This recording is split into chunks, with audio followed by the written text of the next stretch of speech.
33 કોટી દેવતાઓ બિરાજમાન છે. તો 33 કોટી દેવતાઓએ ગૌમાતામાં એવું શું જોયું? ગૌમાતામાં એવી શું દિવ્યતા જોઈ કે એમના ભીતર બિરાજમાન થવા માટે તૈયાર થઈ ગઈ? ક્યારે એવું આપણે જોયું કે કોઈ બીજા પશુ, બીજા પ્રાણીઓના શ્રીઅંગમાં દેવતાઓ કોઈ બિરાજમાન હોય? ક્યારે આપણે સાંભળ્યું નથી. તો ગૌમાતાના ભીતર 33 કોટી દેવતાઓનો નિવાસ છે. ગૌમાતાના ભીતર 33 કોટી દેવતાઓ સદૈવ વિરાજિત રહે છે. તો એની પાછળ કંઈ કારણ તો હશે. આપણને કારણ શાસ્ત્રોથી પ્રાપ્ત થાય છે. આપણને કારણ પુરાણોથી પ્રાપ્ત થાય છે કે ગૌમાતા પરમ પવિત્ર છે, પરમ મંગલ કરનારી છે. એ દેવતાઓ ગૌમાતાઓની મહિમા નું ગાન કરતા થાકતા નથી. ગૌઓની કથાનું વર્ણન તો દરેક પુરાણ, દરેક વેદ, દરેક ઉપનિષદ, દરેક શાસ્ત્રમાં છે, દરેક ગ્રંથોમાં છે. જ્યારે ભગવાન શ્રી કૃષ્ણ આ પૃથ્વી લોકને છોડી, આ લોકને છોડી અને જ્યારે પરલોક ગમન કર્યા, જ્યારે ગોલોક ધામ નિવાસ કર્યો, ત્યારે આ પૃથ્વી પર કલયુગ આવી પહોંચ્યો. ત્યારે આ પૃથ્વી પર કલયુગ આવી પહોંચ્યો અને આ કલયુગનો પ્રભાવ જોઈ દેવતાઓ ગભરાયા. દેવતાઓ ડરી ગયા કે કલયુગ તો અતિ ભયંકર છે અને આ કલયુગના જે જીવો હશે એ પણ એવા હશે, એ પણ અમને કઈ સુખ પ્રદાન કરનારા નહીં હોય, એ પણ અમને કોઈ આનંદ પ્રદાન કરનારા નહીં હોય. તો કલયુગ આવી જ્યારે પહોંચ્યો ત્યારે દેવતાઓ ચિંતિત થયા કે હવે આપણે શું કરીએ? અમે ક્યાં જઈએ જ્યાં અમારા પર કલયુગનો પ્રભાવ ન પડે? અત્યારે જોઈએ તો સામાન્ય જીવોમાં પણ કલયુગનો પ્રભાવ છે, કલયુગ ચાલી રહ્યો છે. તો દેવતાઓ ઈચ્છતા હતા કે આ ભયંકર કલયુગનો પ્રભાવ અમારા પર ન પડે. અગર અમારા પર કલયુગનો પ્રભાવ પડ્યો તો અમારું દેવતત્વ નષ્ટ થશે. તો એવું શું કરીએ ને ક્યાં જઈએ જેનાથી અમારા પર પ્રભાવ ન પડે? બધા દેવતાઓ વિચાર કરવા લાગ્યા.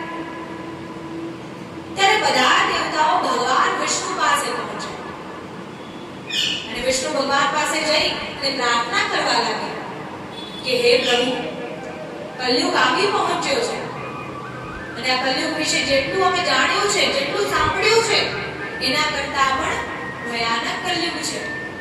તો કલયુગમાં અમારું દેવતત્વ નષ્ટ થઈ જશે પ્રભુ.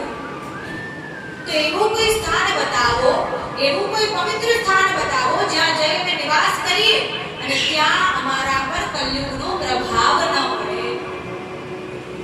દેવતાઓ એવો પ્રશ્ન કરી રહ્યા છે. તો જ્યારે જ્યારે આપણે જોઈએ કે કૃપાની પ્રાપ્તિ કરવી હોય ત્યારે દેવતાઓ પાસે આપણે જઈએ છીએ. આપણે જ્યારે કૃપાની પ્રાપ્તિ કરવી હોય, આશીર્વાદની પ્રાપ્તિ કરવી હોય ત્યારે આપણે કોના પાસે જઈએ છીએ? આપણા ઈષ્ટ દેવતાઓ પાસે, દેવી દેવતાઓ પાસે, માતાજી પાસે જઈએ છીએ. તો અહીં ભગવાન વિષ્ણુ દેવતાઓને ગૌમાતાના શરણમાં જવાની આજ્ઞા આપે છે અને કહે છે કે આ ગૌમાતાના શરણમાં જાઓ, એ જ કંઈક ઉપાય બતાવી શકે છે. બધા દેવતાઓ પહેલા તો વિચાર કરવા લાગ્યા કે ગૌમાતા અમારા પર કૃપા પ્રાપ્ત કરશે કે નહીં, અમને કૃપા પ્રાપ્ત કરાવશે કે નહીં, અમારા પર પ્રસન્ન થશે કે નહીં. કેમ કે અત્યારે દેવતાઓ ખૂબ ચિંતિત છે.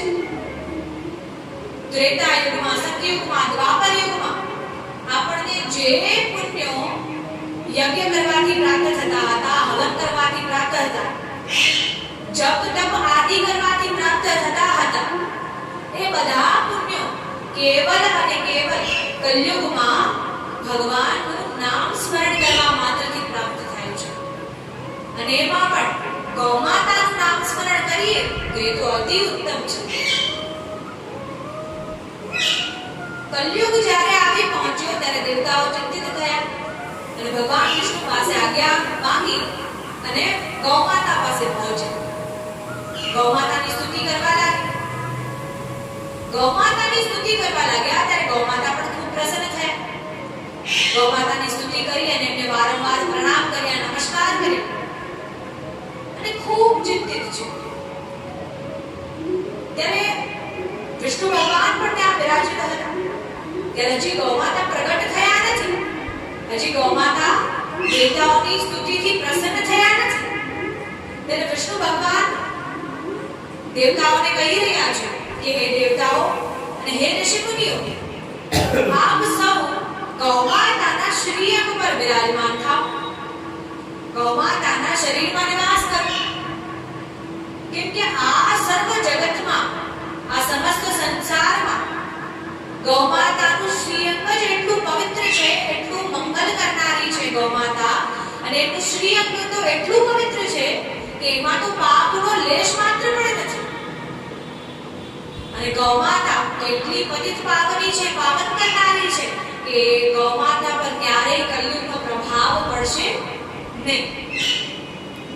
દેવતાઓને કહેવા લાગે, ત્યારે દેવતાઓને પણ ગૌમાતાની મહિમા સમજાણી કે વાત તો સાચી છે. અમારા શાસ્ત્રો, અમારા પુરાણો અમને આ જ વાતની શીખ આપે છે કે ગૌમાતાના શ્રીઅંગમાં પાપનો લેશ માત્ર પણ નથી. ગૌમાતાનું શ્રીઅંગ અતિ પવિત્ર છે. સમસ્ત સંસારમાં અગર કોઈ પવિત્ર હોય તો એ છે ગૌમાતા. દેવતાઓ ફરી ગૌમાતાની સ્તુતિ કરી રહ્યા છે. તો અત્યારે થોડા વધારે દુઃખી છે, કેમ કે એકવાર સ્તુતિ કરી ગૌમાતા પ્રસન્ન થયા નથી. ત્યારે બીજી વાર ગૌમાતાની સ્તુતિ કરી રહ્યા છે. અને જ્યારે સ્તુતિ કરી રહ્યા છે ત્યારે ત્યાં ગૌમાતા સાક્ષાત કામદેવ સ્વરૂપે પ્રગટ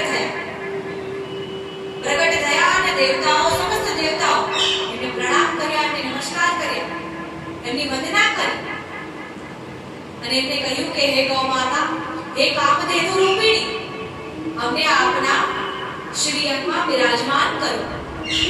કેમ કે આ કલયુગ આવી પહોંચ્યો છે, અમારું દેવતત્વ નષ્ટ કરી નાખશે. તો અમને આપનું શ્રીઅંગ જ સૌથી પરમ અને પવિત્ર લાગે છે. ભગવાન વિષ્ણુએ પણ અમને આજ્ઞા કરી છે તો અમને આપના શ્રીઅંગમાં બિરાજમાન થવાની આજ્ઞા આપો. ત્યારે ગૌમાતા કહેવા લાગ્યા કે હે દેવતાઓ, આપ તો દેવતાઓ છો, આપને આજ્ઞાની કોઈ આવશ્યકતા નથી. આપ તો આવો અને પોતાની ચિંતા દૂર કરો અને મારા શ્રીઅંગમાં બિરાજમાન થાઓ. ત્યારે સર્વ દેવી દેવતાઓ ગૌમાતાના શ્રીઅંગમાં બિરાજમાન થયા. ત્યાં ઋષિ મુનિઓ ઊભા જોઈ રહ્યા છે. જ્યારે ગૌમાતા આજ્ઞા કરે ત્યારે જ ઋષિ મુનિઓ ગૌમાતાના શ્રીઅંગમાં બિરાજમાન થઈ શકે. ત્યારે ઋષિ મુનિઓ પણ ગૌમાતાની સ્તુતિ કરી રહ્યા છે. સમસ્ત ઋષિઓ ઊભા છે. બ્રહ્મ ઋષિ, દેવ ઋષિ, રાજ ઋષિ, સમસ્ત ઋષિઓ ઊભા રહી અને ગૌમાતાની સ્તુતિ કરી રહ્યા છે.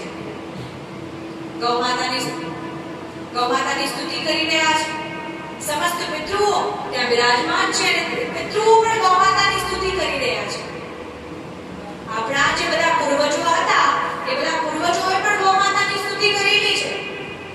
તો અગર આપણે આપણા પૂર્વજોની આજ્ઞાનું પાલન ના કરીએ તો પૂર્વજો તો આપણાથી રુષ્ટ થશે, પિતૃઓ તો આપણાથી રુષ્ટ થશે. અને અત્યારે તો ભાદરવો માસ ચાલી રહ્યો છે, તો આપણે પિતૃઓને પ્રસન્ન કરવા આવો તો ગૌમાતાની સ્તુતિ કરવી જોઈએ અને ગૌમાતાનું જ નામ સંકીર્તન કરવું જોઈએ અને ગૌમાતાની જ કથા શ્રવણ કરવી જોઈએ.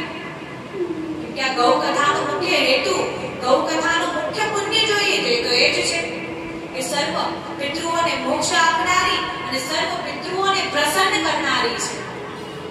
તો અગર આપણે મનમાં ક્યારે પ્રશ્ન ઉઠે કે અમારા પિતૃઓ પ્રસન્ન છે કે નહીં એ જાણવું છે, તો જ્યારે આપણા જીવનમાં ગૌ સત્સંગ શ્રવણ કરવાનો અવસર પ્રાપ્ત થાય ત્યારે સમજવું કે આપણા પિતૃઓ આપણા પર પ્રસન્ન છે.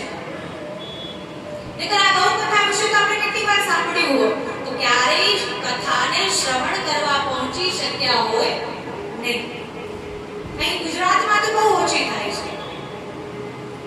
તો આ ગૌ કથા શ્રવણ કરવાનો જ્યારે અવસર પ્રાપ્ત થાય ત્યારે સમજવું કે અમારા પિતૃઓ અમારા પર પ્રસન્ન છે, પિતૃઓનો મોક્ષ થવાનો છે. ત્યારે જ આપણા કર્ણો દ્વારા, આપણા કર્ણ માર્ગ દ્વારા પિતૃઓ આવી અને ગૌ કથાને શ્રવણ કરે છે અને આપણા પર કૃપા વરસાવે છે, આપણા પર પ્રસન્ન થાય છે. અને જ્યારે પિતૃઓ પ્રસન્ન થાય છે ત્યારે કુલ પ્રસન્ન થાય છે.